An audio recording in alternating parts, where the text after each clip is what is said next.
In this video, I will walk you through inserting and removing cartridges from the Reiner SpeedyJet 798. Remove the red protective plastic clip on the machine.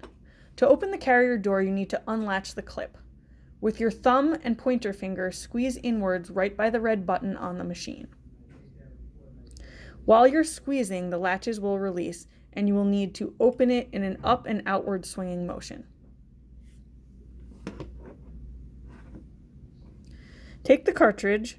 This is the print head where the ink comes out of.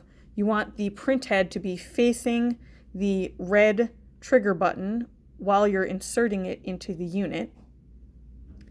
Hold the wing on the cartridge and insert it downwards into the slot.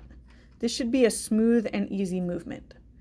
Swing the door shut and push down until it clicks into place.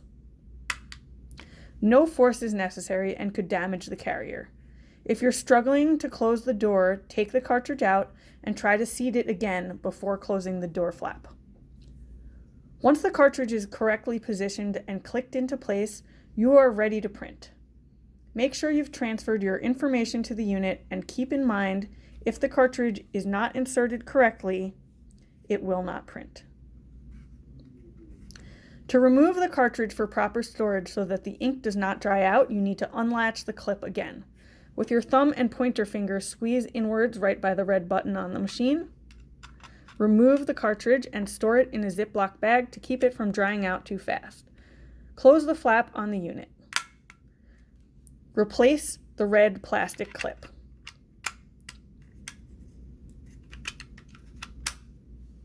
If you're going to keep the cartridge in the machine when it is not in use, make sure to replace this red plastic clip, as it does slow down the drying process of the cartridge. This is Stephanie Meir from AMI Reiner. I hope you found this technical video helpful. If you have any questions, feel free to contact us. We look forward to assisting you with your marking and coding projects.